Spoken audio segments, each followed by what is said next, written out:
Hey, what's up, everyone? Welcome back to House of Footy. It's your boy Ray, and tonight I've got Mac with me. Welcome, Mac. What's good? Fortunately, Joe is unable to join us tonight. He's still recovering from all the Champions League action that took place over the last 2 days. But of course, with the Champions League returning, we're going to be covering that, and we'll also preview the upcoming Premier League games taking place this weekend. Before we get into it, don't forget to follow us on our social media, both on X and Instagram. Our handle is at House of_Footy.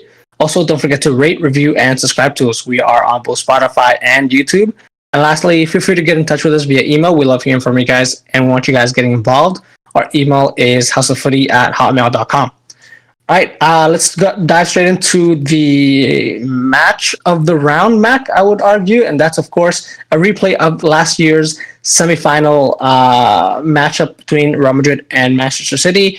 3-3. This game definitely did not disappoint, and it got off to a great start. Of course, Bernardo Silva getting that goal in within 2 minutes.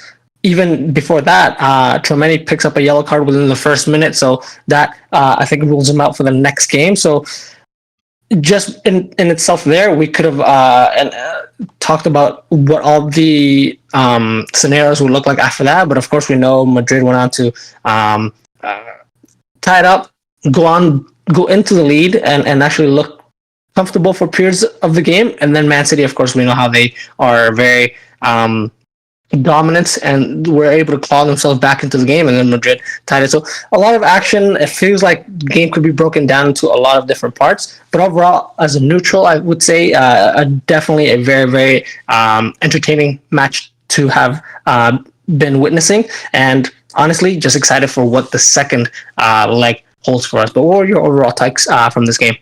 I think we have to start where I think the best goal happened, and I think the best player on the pitch was with Phil Foden. I think we're finally seeing the ascendancy of Foden on the world stage.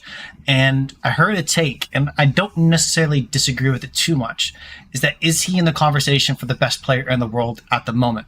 And I don't think he's too far away from that, considering how well he's playing for Manchester City in the Premier League, and of course showing out like this at the Bernabeu. So overall, I think that's where you have to start. Phenomenal game. One player of the match scored a goal off his left foot, picked it out the top corner. There could have been 3 goalkeepers in that net. Would have made no difference.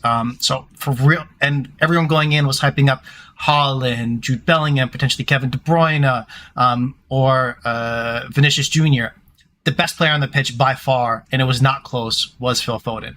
So I think he's now put himself in a conversation in a performance like this in a big match that he wasn't previously. He's been having a great run of form in the Premier League, and that's phenomenal. And I would argue if City go on to win the Premier League title, he would win PFA Player of the Year in all likelihood for Manchester City. But now, if he's carrying Real Madrid in the Champions League as well, now he's in a different level of conversation than he wasn't previously. And the crazy part is, when you think about it, he's still only 23. So I think that's where we have to start with Phil Foden and his performance. I argue and quibble with a lot of other aspects of the game. A couple of Real Madrid mistakes leading to goals. A couple of Manchester City mistakes, absolute blunders leading to goals. The separator was, for me, Phil Foden to keep Man City level. And I know we're jumping straight to the end, put them in a much favorable position going into the reverse fixture at the Etihad, just like they did last season against these two teams. So that's where I start. What about you? What was, I guess, your first major takeaway, or when you think about the match, what were your initial thoughts? Honestly, looking at the reaction from Ancelotti celebrating the goals, it shows you how much it means for Real Madrid at this point to get those goals and to have played on par with Man City.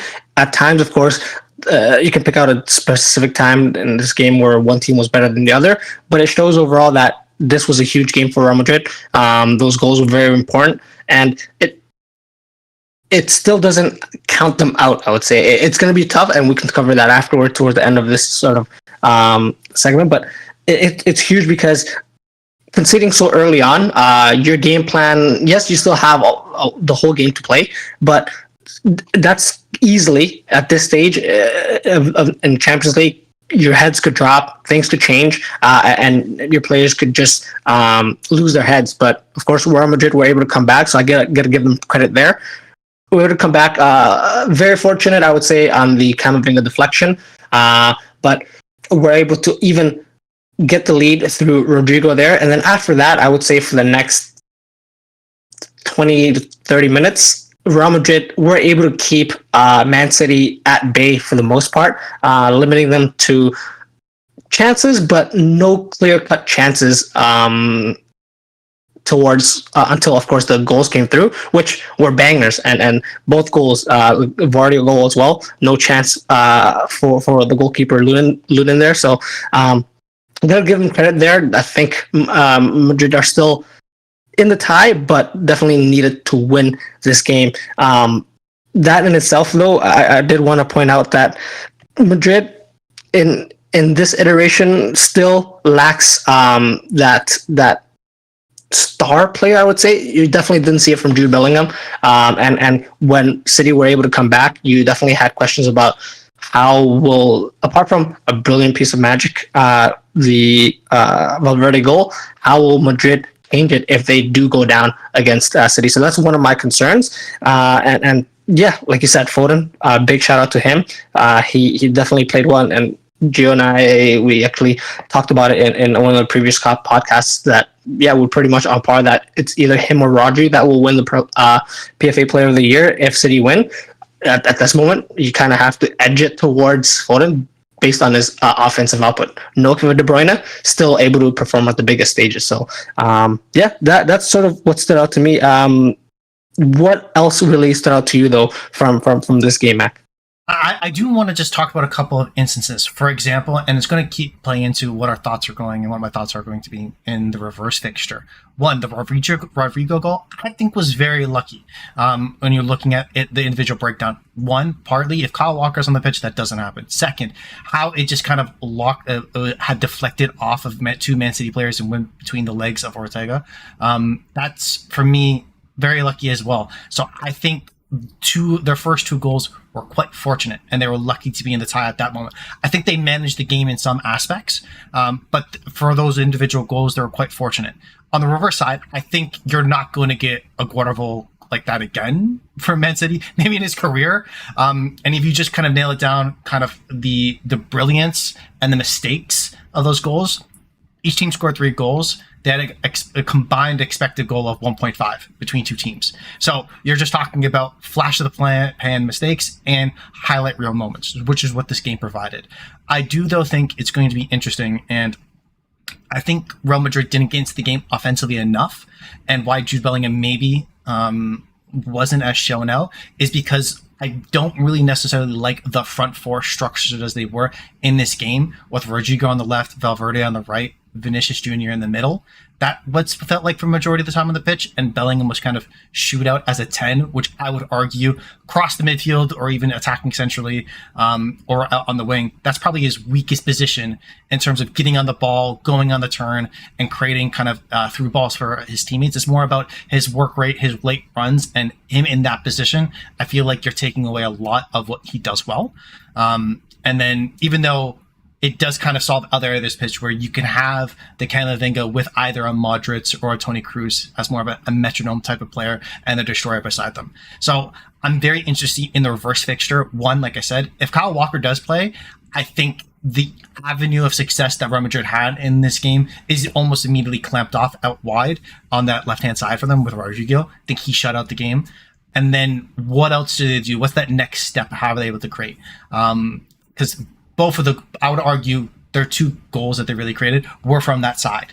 Camavinga deflection aside, and even the cross to Valverde, if you have a better defender out there, because again, no disrespect to Akanji, he's a center half playing out of position. It's not his more natural position to play. If you have Walker there, that maybe doesn't happen. So how does Real Madrid adjust their shape to create different problems for this Man City team? And the good part, the benefit to them, and what you'd be worried about City, is that they're more naturally inclined when they're playing away at the Etihad to kind of excel maybe on the counter in transitional moments, where you can assume City are probably going to have 65% possession in that game. Can you be clinical in those moments? And if for me, it has to come from, again, if Kyle Walker's playing, it has to come from the right hand side.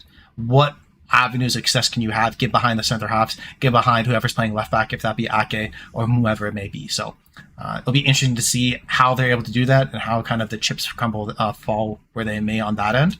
But I do agree with you in your sentiment that Real Madrid, at least by having the tie, they're not completely out of it. But for me, I'm very, very confident I'm coming out of this next fixture and making it to the semifinals once again in the Champions League. Yeah, I of course want to mention that City will eventually, especially at home, have those periods of play where they are gonna suffocate Real Madrid and really not let them out. And hopefully for City, they're able to make those instances count, much like how they did with the Phil Foden goal. I wanted to go back to that quickly because fantastic strike, don't get me wrong, full credit to him. But the way that Rodri and Stones were able to step up from a holding midfield and a center back position to drag the defense out, just the versatility that City do possess when they have the ball in the final third is so it's almost unguardable, but that's what exposes them. Of course, that's what we saw with the Rodrigo goal, where of course Akanji is too far out, Diaz being dragged out by Vinicius, Rodrigo being able to running behind. Yeah, if we see Kyle Walker in the next game, definitely a much better matchup for that type of play. So we possibly may not see something like that at all, or it could be a lot tighter. So definitely interested to see what that spits out for us. But yeah, I did want to point out that it feels like Madrid are the kryptonite, sort of like how Manchester United are the kryptonite for Liverpool this season. It feels like Real Madrid forced City to kind of play out of their style at times, and it shows that even there are mistakes within the City team, if they're just so set in seeing teams playing them in the Premier League that Madrid, because they are so comfortable in sort of defending against a lot of pressure and being able to counter on being a threat on counter, that proves them to be a different opponent and a much harder opponent to face for City, because it's not now just a defensive shape as a team, it's individual battles. And so anything could happen still, I think, but I definitely do agree with you that the tie is still towards City's favor, considering that they are home in the next tie. But I guess let's move on, Mac, to another banger of a game, and that's, of course, Arsenal 2, Bayern Munich 2. I'll let you cook on that one. What were your initial reactions from this game? I think we have to start with the two controversial moments of the game, one for each side. I think that's probably the even though I'll definitely give my thoughts on the game as a whole. I think those have been the two biggest talking points coming out of the fixture. One, in regards to the handball between David Raya and Gabriel, when kind of playing short from a goal kick, one passes it to the other, picks up the ball, passes it back, to then do the short goal kick once again. And supposedly from what the Tuchel said in terms of the referee said, it was kind of a school kid type of mistake. I can't really call a penalty for that. If that's the case, that's poor on the referee, because just because necessarily the referee blows the whistle doesn't mean that a kick has to be taking place, or a free kick has to be taking place, or there aren't further adjustments that have to be taken. So for me, I'm a little bit disappointed in that was managed, and I understand from a Bayern Munich fan's perspective, be like, what the hell? That should have been realistically a penalty once again for them. I think it kind of evens out in regards to what happens towards at the end of the game with Bukayo Saka, where for me, I've seen either two drastic opinions, and maybe it's just I'm on Arsenal Twitter so much where maybe there's more, I see more of those opinions, but it's either a clear dive, what the hell are you doing, Saka? You could have continued on to be able to score, or that's a clear penalty on the other end. And so very much opinions are split in terms of how that works out, and considering the nature of how the game structured out, I do believe a tie overall is fair. So have them both not be given a penalty, for me, even though I can understand from each fan's perspective you feel aggrieved, I think it actually evens out over the course of the day, and the result was fair at the end of the day. What I get before we talk about the game as a whole, what are your thoughts on either of those situations? Do you have any strong opinions on either one? You kind of summarized everything that I was going to say. I would say the Bayern penalties call. I would lean towards. It's such a new thing that it's, well, to my eyes, definitely in the Premier League, it's a new thing where all teams are playing out from the goal kicks, regardless of the first place team or the last place team in the Premier League. So it's going to definitely require some fine tuning to sort of get those decisions and those calls right on a consistent basis. And that definitely would have changed the trajectory of this game, where I don't really think Bayern would have deserved a penalty kick there. On the Saka penalty shout at the end, honestly, I'm looking at this from highlights, and I even from highlights and clips, I'm not able to get a conclusive sort of take on it. It definitely looks like there is contact being made, then that's a foul. I think that definitely could be awarded. I guess then the decision is, does the referee make the call? If the referee doesn't make the call, it's up to VAR to overturn that.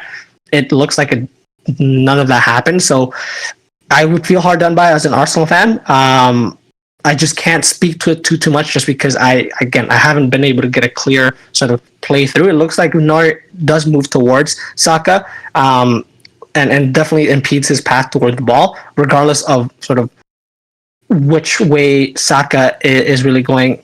If he's going in that path, and his feet are sort of tangled up or adjusted in any way because of Neuer's movement, I think it's a foul anywhere on the pitch. It definitely should be called as a foul and a penalty in this situation. But yeah, maybe not the answer that you would want it to hear.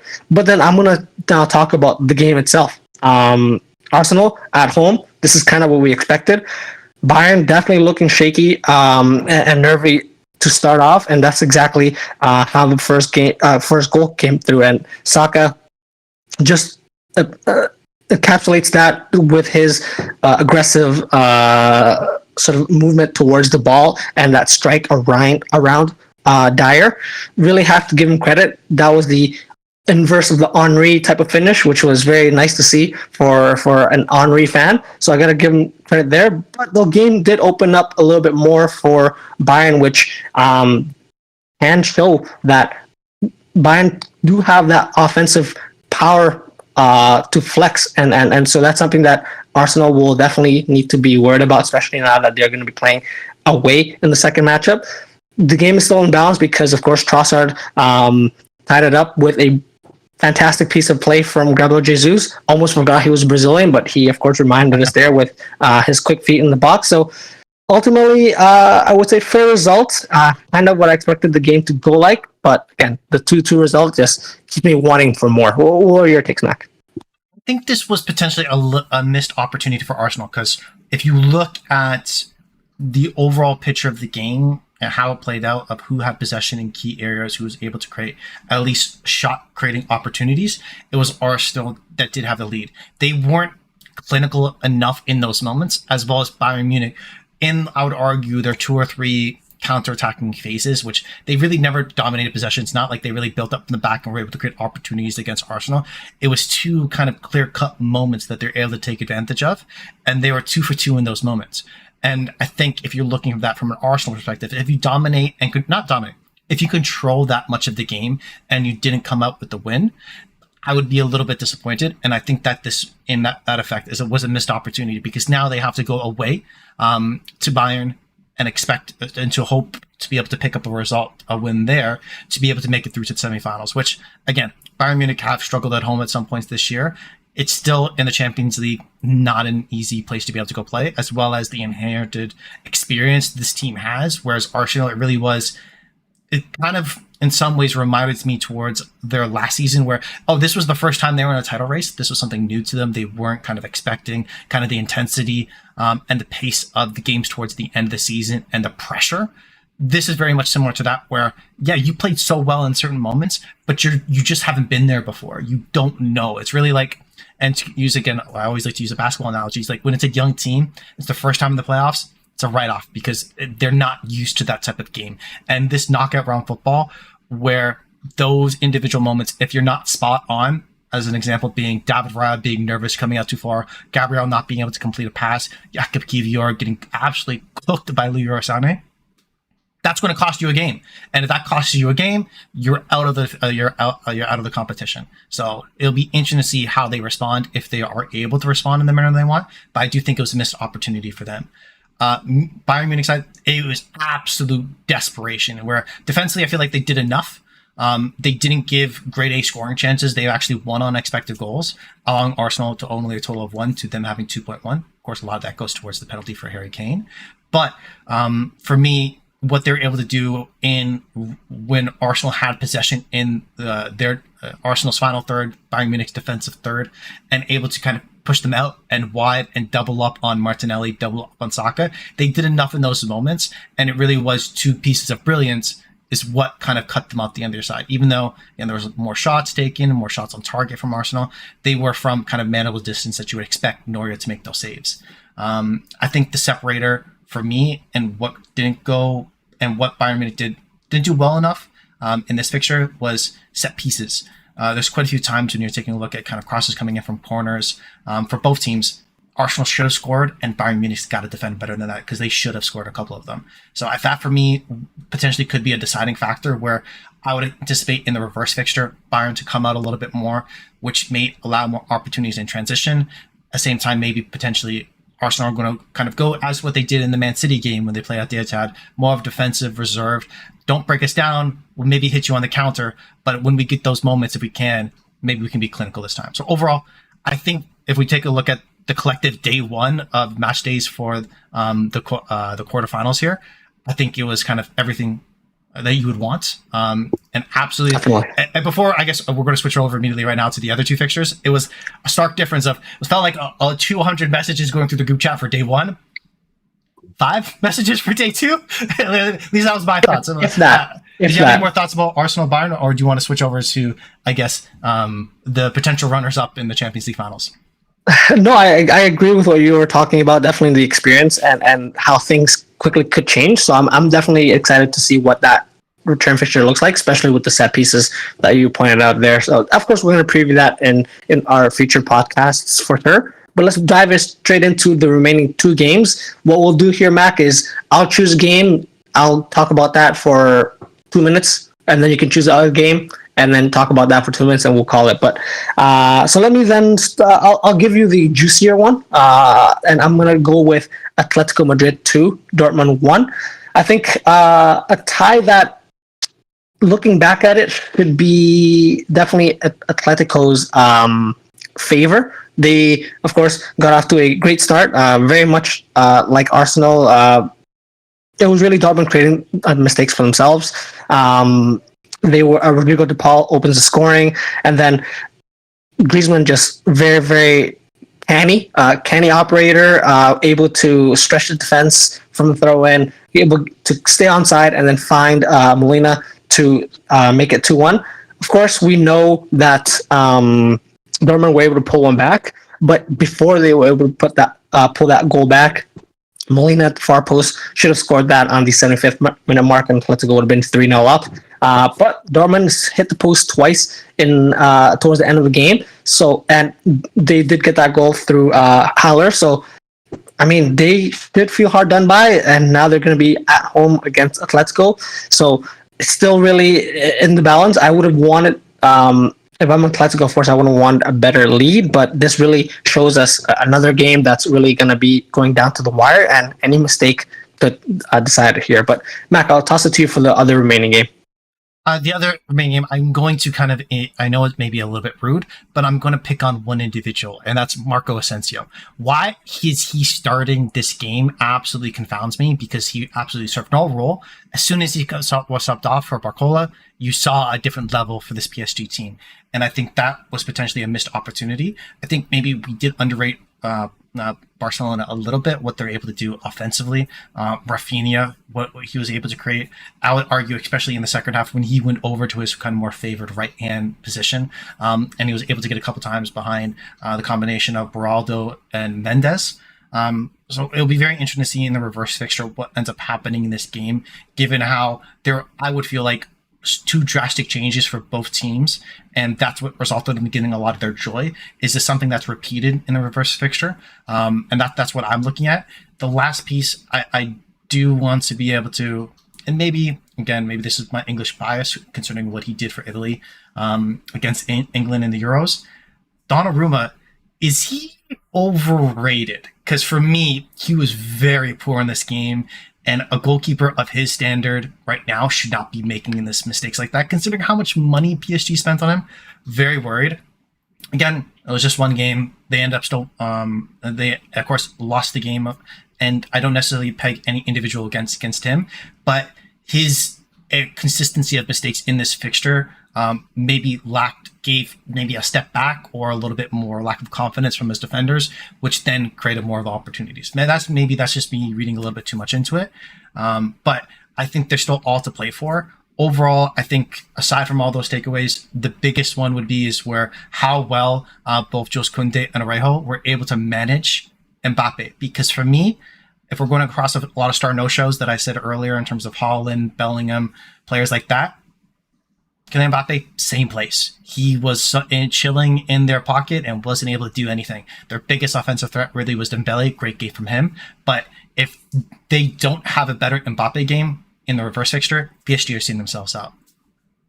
Yeah, could you say that Donnarumma is the Italian Hugo Lloris, where he's going to give you a decent game I guess seven times out of 10, but he has that big mistake in him in big games. Yeah. I definitely stood out to me too in that game. So we'll see what happens. Okay, so let's take a break here, Mac. We'll come back and preview some Premier League games and talk about sort of what that top 5 finish will look like for the Premier League. So stay with us, guys. Welcome back to Hustle Footy, guys. We are going to continue our podcast now, previewing some big matches coming up in the Premier League this weekend. And we're going to first start off with the first place team. They are at home, Arsenal, that is, against 5th placed Aston Villa. A big game in any other weekend, but I think especially this weekend because Aston Villa actually beat Arsenal 1-0 back in December when Aston Villa looked like they were title contenders. And even though it was still, I think, pretty fair to say, a shock result. Arsenal will definitely have that in the back of their mind. Of course, coming off against that tie against Bayern, they're going to want to get back into winning ways after putting Brighton away in their last result in the Premier League. What do you expect to happen in this game, Mac? Considering as well, Villa play tomorrow on the day of recording in the Conference League, and they might have some, I guess, squad rotation in this game as well. I think this is arguably the most important game for both these teams respectively. And hear me out. In regards to Aston Villa, if they do come out and pull at least a decent performance against Arsenal, pick up a point, I think given the separation between them and Manchester United, it should squarely put them in a top 5 position, which then, of course, in all likelihood, will mean Champions League football for them next season. For Arsenal, if they come out and win this game on the back of tying against Bayern Munich and having a fixture against them, this is one of their major hurdles for the rest of the season. They still have to play, I think, away at Chelsea, away at might be at home at Chelsea, for Chelsea, I forget, but away at Spurs and play against Manchester United. So they still have a couple of big games in their fixture, but it puts them in the swing of things, back in the kind of the era of confidence, as well as if they, and what I assume what we may see is more of a rotated squad against Aston Villa because of the reverse fixture against Bayern Munich, where we're not going to, I would argue, to see the exact same starting 11 that we saw just from yesterday's game. So I think if either team manages to pull the result under these conditions, under the pressure that they're facing, I think that will be a major takeaway and will be a clear indicator of where they are going to be for the rest of the season. In regards to the individual matchups, how it'll play out, I think, again, what we can all assume is that Arsenal will dominate the ball, will have a lot of possession in the final third for Aston Villa, where I would argue they have been suspect defensively in kind of either they've been great in a lot of games, but in a handful of games that they have lost, they've been absolutely killed, where they've lost 4-3-0 a couple times this season. And that's really been about the positioning of the back line, how teams are able to kind of expose that. So if Arsenal where they generally do is kind of pin you into your own defensive third in possession or when they have the ball. If I think Arsenal even take 5 steps back to get more of that space, to allow their, either if it's Martinelli, if it's Bukayo Saka, to get more space in to get in behind, or Kai Havertz, I think that's what they'll get a lot of joy. And then you'll start to see kind of a Strugglesville for Aston Villa. On the reverse side, I think we need to be able to have two clear players for Aston Villa, and it's not even Ollie Watkins that needs to have a good game. It's depending on a Diaby or Leon Bailey. For me, I think they have to be absolutely on point out wide against Arsenal. Again, something I always go back to, and what Leroy Sané clearly exposed, that right wing position against Jakub Kiwior is the one-on-one weak spot for Arsenal. If it's Zinchenko or Kiwior, you can cook them one-on-one. One has better aspects offensively for Zinchenko when he's on the ball. Defensively, again, maybe an aerial presence for Jakub Kiwior. But one-on-one, man-to-man, you have the opportunity to get a player like that and get in behind them. And Aston Villa, as they play that high line, what they want to do is kind of create those transitional moments against you, is where, oh, we're playing a high line, you can't get beyond us, you're going to fumble possession in the middle third, and then we're able to kind of attack you there. If Aston Villa do a good enough job in that middle third of the pitch to kind of contain space, apply pressure, create mistakes, and then get out wide quickly, preferably to the right wing side, I think they could potentially kind of get at Arsenal, even though, again, it's away at the Emirates, and Arsenal, I don't think they've only lost one game at the Emirates so far this year. So it's going to be a tough fixture for them, but I could see any team walking away with all 3 points or even points shared, considering the quality of both these teams. Yeah, you said it straight from the beginning. This is a huge game for both teams, probably one of the biggest games for them for the rest of the season. I would extrapolate it even bigger. These next couple of fixtures are what defines the seasons for each team respectively. Of course, we know Aston Villa play tomorrow, then they play Arsenal, and then they have the game again against Lille. In that space of time, it could be that if they do get out of the Conference League and lose to Arsenal, they are going to be facing a battle to sort of finish in that top 5 position. Comfortable, I would say, to a certain point, but again, we've seen it in recent weeks. They seem tired. It looks like it's a long season for some of the players. Injuries have been picked up. They've been conceding a lot of goals, 4 against Man City and 3 against potential relegated club or potential relegation battling club, Brentford. Not a great sign for them defensively, and away at Arsenal, it's going to be a huge ask for them. I did want to shout out, I think it's Morgan Rogers, one of their midfielders from the season. Have no idea where he came from. Very excited to see what happens for him in the future. Maybe this will be it, because they just need legs, and he seems to be one of those players that can at least be more combative force in midfield. Of course, we see that John McGinn and Douglas Luiz are back. Douglas Luiz has been back, and you likely will see Tielemans to some point, but it's going to be, you're going to need legs in midfield as well if you want to play that high line, win the ball high, and transition forward. On the flip side, yeah, Arsenal, I feel like this is going to be, no disrespect to Aston Villa, for Arsenal, this is a home game that they should they should be favorites for, and to a point, they should be trying to look at this fixture as a practice match for the return fixture against Bayern Munich. No disrespect to Aston Villa, but it's just that Arsenal, like you said, have lost one game at home all season, are just so comfortable at home that even with a rotated squad, which they have been doing for the last couple of game weeks in the Premier League, they can get it done. And everyone there in that camp, I pointed out that last podcast, a lot of players returning for Arsenal in a critical time. So they get a win here and they can overcome Bayern Munich next week. That's going to be huge for them, of course, battling for all silverware on all fronts. So a big match that has a lot riding on it, likely going to finish in a 0-0 tie or like Arsenal 1-0 win. But of course, neutrals will definitely be excited for that.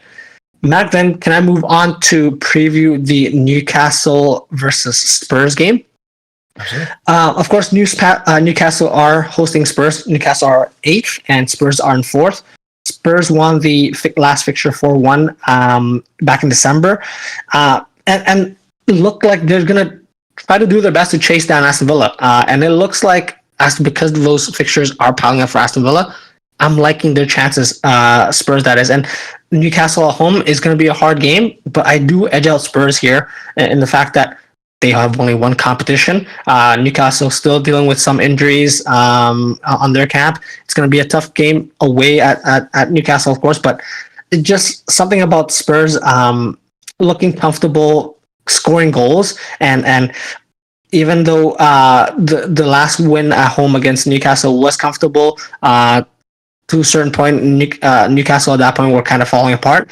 I think they can dive back into that sort of that mentality and put it away out of the Newcastle reach if they have that sort of strong start, which Newcastle will sort of battle them out for. If they can match that energy, I do think Spurs will have enough to come into the game themselves, create chances, put them away. And for Newcastle, I just see this might be a little bit difficult for them to win. What are your thoughts, Mac? This game is going to be goals, goals, goals, baby. Both of these teams are the only two teams to have scored in 100% of the Premier League home games this season. So I think we're going to get goals from Newcastle. I definitely don't see a situation where Spurs are not going to score themselves. I think it's going to be one of two things. How good of a job are you exposing the opponent's weaknesses, and how good of a job, of course, are you mitigating the opponent's strengths? Of course, I mean, that's very easy to say. Oh, you got to play well in your moments and make sure that the team doesn't play well to win. Yes, very simplistic. But when I'm talking about this is in regards to the pressure that Spurs can put on an opponent's defensive third in possession. How well do Newcastle manage that? Because that has been a hit and miss situation for them. Whereas on the other side, if, for example, you didn't have like Mickey Van de Ven, kind of his pace and all that, but if that press breaks down and Newcastle do a good job in transitional moments, you're inherently exposing Spurs' weakness, where you're able to get in behind them, create opportunities for one of their pacey wingers to be able to come back. Even though they've had sustained injuries, it's always, as soon as one man goes down, next man comes up. So is this a game, for example, like we see Harvey Barnes play well, or do we see Almiron play well? They have the men of the match players potential in their lineup to cause enough problems for Spurs. I do agree with you, though. I do edge out Spurs just because it seems like, if you were to ask me, which team is better equipped, has more, in some ways, for the people that play like Warzone, a better loadout. They have more ways to potentially get at this Newcastle team. Because when you're talking about how they played the last couple of weeks, Brennan Johnson's played well, Son has played well, Timo Werner has looked phenomenal these last couple of weeks. So I think for them, they have so many different attacking threats that are rounding into form at the right time of the season, where just based off that inherent quality, they should either create that many more chances or be that much more clinical in those moments. Whereas Newcastle, I feel like they're just not all there. They do have potential to win it, but I do agree, though, that Spurs should be the more favorite team, and they are. The interesting part, though, is where for Newcastle, where it doesn't feel like they've been on a run, just kind of looking at it, but they've lost just 2 of their last 10 Premier League games, winning 5 and drawing 3. So overall, they're one of the form teams in the Premier League. But this, I would argue, is one of their toughest matchups that they'll have for the remainder of the season. And I think even though they're not likely to finish in a European position, they still want to climb up the table as much as possible to even get, let's say, a Conference League. I think would still be good for them, because that's more money in their pocket to go and invest, and you know that they have the money to spend, they have the cash to burn. They just need to be allowed to do it, and by being an additional competition, that's only going to put them in a better position. So very excited and looking forward to this game. Yeah, I just think with Spurs, much like, and I kind of want to transition into that sort of top 4, top 5 finish discussion that we're going to have. I feel like, much like in sprinting, you kind of have to time your peak. And I feel like this is Spurs kind of coming around the bend and trying to get a couple of big results here before Aston Villa. Ultimately, they have the ability to beat Bournemouth, Chelsea, Brighton in their last couple of games.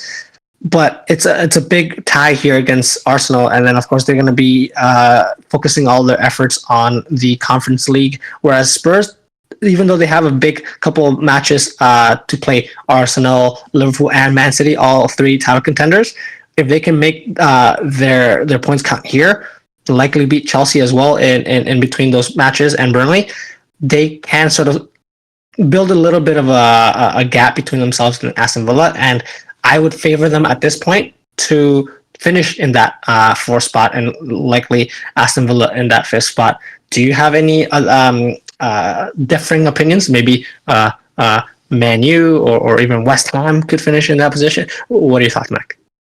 No. Man United and West Ham for me are clearly, there's too many games gone. For West Ham, for me, I don't see there's any potential. Right now, there's 12 points out of Aston Villa at fifth, played the same amount of games, with 6 games remaining. That's expecting Aston Villa to play very horribly and West Ham to win out the rest of the games. I don't see that happening. Manchester United, a little bit more because they have that extra game in hand, but still 11 points out, probably not reaching it. For me, I think the questions are in that 6. I know you more so want to focus on the top 5. That 6 to 9 range. Yes, I am including Chelsea because they even have a game in hand on Manchester United. Where does that break down? Do we see any shuffle around there and potentially get into the Conference League or Europa League position, depending on how the table fix out what's allotted to be able to go into Europe? I think that's an interesting conversation. And you could literally, for me, you can put the 4 different teams, just put a coin, like a name on each coin, jiggle them on the bag, let me pull out, and anything can finish any which way, and I can make the argument for that case. I think, though, when you're looking at the top 5, I do agree with you. It should be Spurs 4th, Aston Villa 5th, and I think, respectively, for both those teams, that's one of the best seasons they had in quite some time, so that's full credit there. The only part where I'm wavering is in and around that top 3. Depending on the day, depending on how I feel, do I feel happy? Then generally I'll make Arsenal win the Premier League title. Or do I feel a little bit less so and I want Man City to win the Premier League title? Or do I just want you to be happy and I want Liverpool? I don't know. I could pick any of these 3 teams. I don't know what's going to happen. The only thing I'm certain of, and I know this may be weird to say, is that the only team that I feel like can win out the rest of their games, which puts them in a good position, is Man City. I think if they go 7-0, 7 straight wins, would I be surprised? No. Would I be surprised if Arsenal and Liverpool both win 7 straight games? Yes. That's where, when I come back to him, like, even though the odds makers kind of drop City back a little bit, do I still see them as favorites? Maybe is that just my inherent bias and their kind of institutional knowledge of how to win? Maybe. Do they buy their way to win? Possibly. But I think overall, I think it's very, very tight between those 3 teams. And I think that of the top 5 we're looking at, that's for me the only thing that could potentially shake up is where do Arsenal, Liverpool, Man City finish in and around those spots. Big shout, and I love that it's coming down to the last couple of games because 1 point separates them, all 3 teams, and even just goal difference separates Arsenal, Liverpool at the top. So very interested in that. Of course, it will be fantastic for Chelsea if they are able to pull a European finish in this season, where if you looked at it and halfway through the season, you're thinking maybe they finish bottom half of the table. But hey, anything can happen. I was making relegation jokes. I was making relegation jokes. And if Chelsea find a way to finish above Manchester United this season, I might buy a Chelsea jersey. I would seriously consider it because it would because then what else do Manchester United fans have left after if they finish below Chelsea? I don't know.